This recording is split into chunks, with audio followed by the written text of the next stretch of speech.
Así vamos a entrar con el análisis. Para ello nos acompaña Juan Diego Mota, es abogado, escritor, analista político, miembro del Movimiento Izquierda Socialista. Nos acompaña desde Lima. Juan Diego, bienvenido. Muy buenas noches. ¿Cómo está?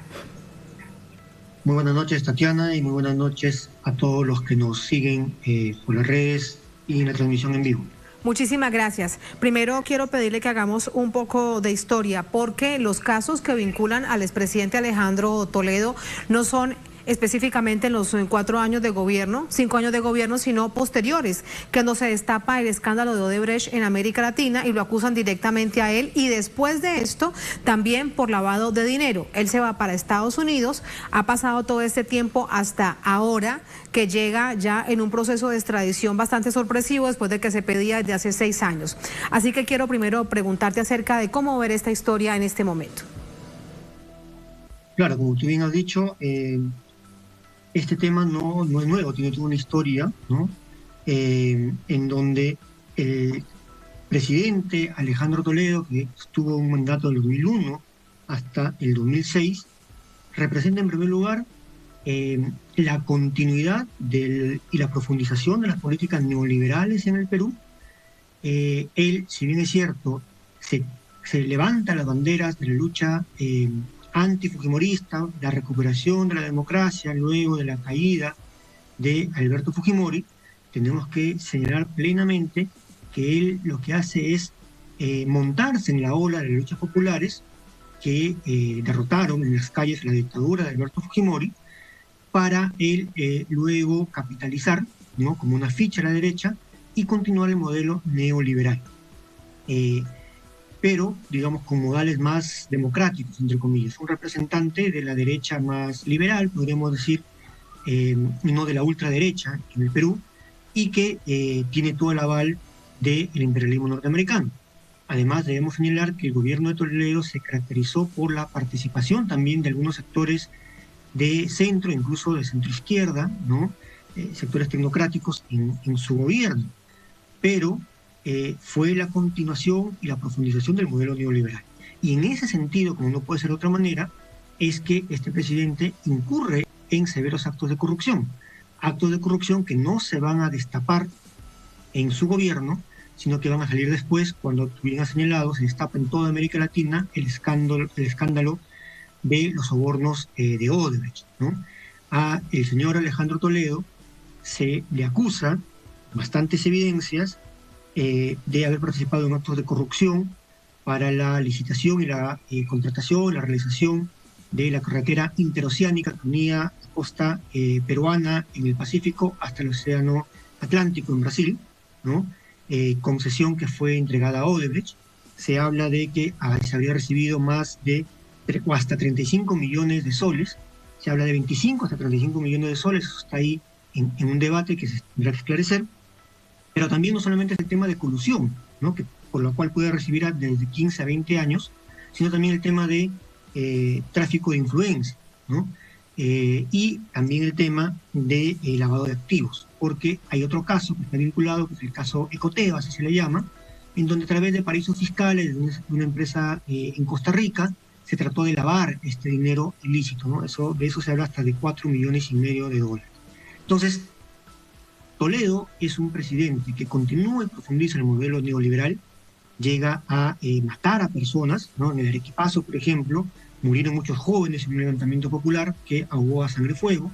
El tema del Andahuaylazo también, que fue un levantamiento contra el presidente Toledo, cuando tenía una popularidad de un dígito, o sea, menos del 10% de popularidad como presidente, todo el pueblo estaba en contra, y en ese escenario, cuando termina ya él su mandato, se va a Estados Unidos, es protegido por los Estados Unidos, y un largo proceso de extradición desde el 2017 hasta ahora es que recién se logra su extradición a Perú. Sí, pero antes de avanzar en este punto que resulta fundamental, y el papel de Estados Unidos en todo esto y en esta actual coyuntura tan compleja que vive Perú, preguntarte,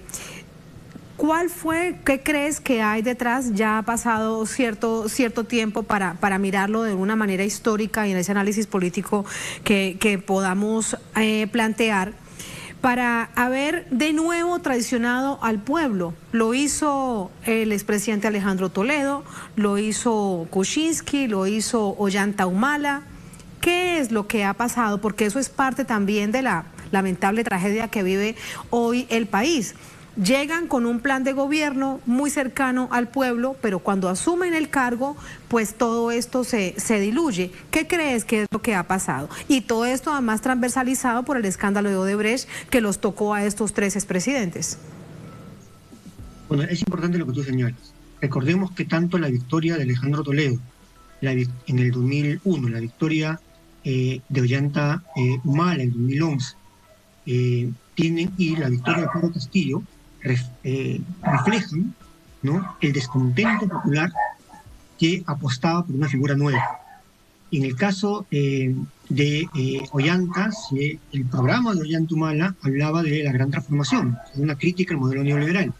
En el caso de Toledo no planteaba una continuidad del modelo neoliberal, pero sí una lucha contra la dictadura. El tema es que todos estos gobiernos terminan avalando el modelo neoliberal y cayendo en corrupción, pero muchas veces con el aval de sectores de la propia izquierda o de sectores de la centrodemocracia que terminan apostando por el mal menor. En el caso Kuczynski, por ejemplo, ¿no?, en la segunda vuelta que hubo entre el fujimorismo y Kuczynski, se votó por el mal menor. Entonces, la izquierda peruana o un sector de la izquierda peruana viene apostando consecutivamente durante mucho tiempo por el mal menor y no por construir una propia identidad, un propio proyecto.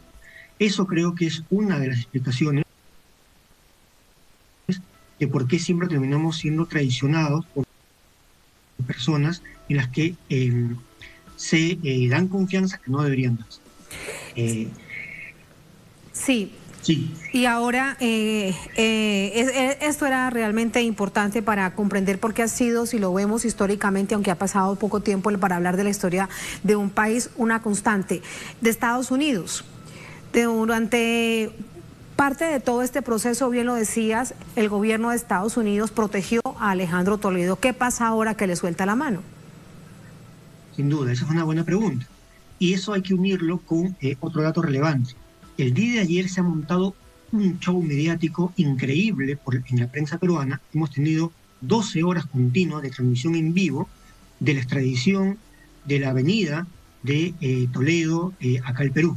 Desde tempranas horas de la mañana hemos tenido cámaras, hemos tenido todos los periodistas siguiendo paso a paso el movimiento de Alejandro Toledo.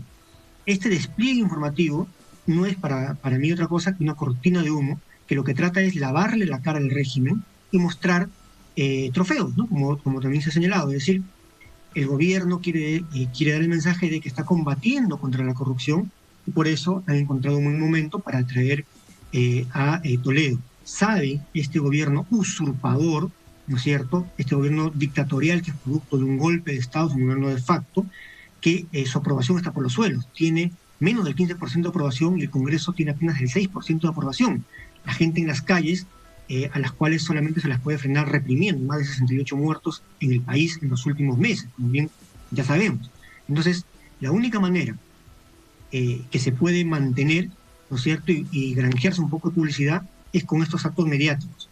Fíjense, el día de ayer el señor ha sido transportado en helicóptero desde el aeropuerto Jorge Chávez hacia un cuartel en el RIMAC, luego hacia la Fiscalía en el centro de Lima, luego otra vez a este cuartel en el RIMAC, luego otra vez hacia el lugar donde está en el Fundo Barbadillo, es decir, todo un show mediático y las cámaras siguiendo paso a paso en una estrategia por limpiarle la cara. Y al final eso refleja también las contradicciones que hay dentro de la propia derecha. O sea, Toledo representa a la derecha, ¿no es cierto? Pero en este momento, quienes tienen el poder, que es el fujimorismo, ¿no?, porque Dina Boluarte no es más que un títere, ¿no es cierto?, están asestando un golpe contra Alejandro Toledo, que es visto también de alguna manera como quien derrotó al fujimorismo, ¿no?, aparentemente. Entonces también es un acto de venganza y también es una medida que busca granjearse un poco de publicidad para mantener este gobierno, ¿no? porque de otra manera no se puede mantener. Entonces no podemos confundir que esto sea un acto pues de justicia, ¿no es cierto?, realmente, sino que es, siendo correcto que esté preso el señor Toledo, esto no es más que un acto de publicidad, ¿no? No puede ser que el señor Pedro Castillo, que era el presidente legítimo del país, esté preso en el mismo lugar que el señor Toledo, ¿no? Entonces, en el país no hay justicia, o en todo caso hay justicia para algunos y no hay justicia para otros. Estamos viviendo en el país una persecución judicial a miles, cientos de dirigentes. Estamos viendo casos de ejecuciones extrajudiciales que el propio Comité de Derechos Humanos de la ONU ha señalado, ¿no? Y todos los organismos de derechos humanos y el Ministerio Público, la Fiscalía, no tienen ninguna acción al respecto, y por eso tratan de lavarse la cara, ¿no? La fiscal se ha paseado ayer con Toledo, tomándose fotos, tomando sus declaraciones, la fiscal nacional, la fiscal general, cuando esa no es su función, ¿no? Eso lo está viendo un fiscal específico. Entonces todo esto es pues un show mediático para levantar un poco los alicaídos puntos que tiene este gobierno, ¿no? Sí, y sobre todo a nivel internacional, pero profundizando un poco más sobre el papel que ha tenido Estados Unidos ahora, ¿qué es lo que entonces, el mensaje que se está enviando? Y es que están acompañando al régimen de Dina Boluarte, que sin duda está al lado de la extrema derecha con el fujimorismo, pero resulta también muy extraño porque bien recordemos que hay investigaciones abiertas a su máxima figura, su máxima cabecilla, que es Keiko Fujimori, donde la Fiscalía ha pedido 30 años para ella por lavado de activos, algo extremadamente grave. Es que esto funciona así, ¿no? La burguesía peruana no está unificada, hay diversos sectores, ¿no? La ultraderecha, unificada por el fujimorismo, ¿no es cierto? La derecha liberal, limeña sobre todo, que tiene fuertes vínculos con Norteamérica, e incluso una burguesía provinciana también, o regional. Estos sectores se han unido, se lograron unir, y gracias a la unidad momentánea que tuvieron, porque han estado en constantes pleitos, lograron dar el golpe de Estado contra Castillo. Pero inmediatamente que lograron sus objetivos, vuelven las tensiones entre ellos. Entonces, utilizaron a la ultraderecha y a sus prácticas cuasi fascistas para reprimir al pueblo, para frenar al pueblo, para, digamos, eliminar las protestas, pero una vez que sienten que el ultrafascismo, ¿no? o esas conductas fascistoides ya no les sirven, trata el sector de la derecha liberal de sacudirse del fujimorismo, que tiene pues grandes casos de narcotráfico, ¿no es cierto?, de violaciones a derechos humanos, de ejecuciones extrajudiciales, digamos que no es una gran propaganda para sus intereses, para hacer negocios, para hacer empresas, ¿no? Empresa entre comillas, ¿no? Entonces sacan estos temas como el tema del lavado de activos, un poco para presionar a Keiko Fujimori, y producto de ello también el día de ayer han habido 4 cambios en el gabinete, 4 ministros que se han cambiado. Uno de ellos, por ejemplo, ha salido el ministro de Educación, Becerra, que era un representante de la ladura del fujimorismo, ¿no? Y ahora, pero el fujimorismo no queda contento, entonces el fujimorismo también mueve sus fichas dentro de la Fiscalía, y digamos, es un golpe contra otro golpe, ¿no?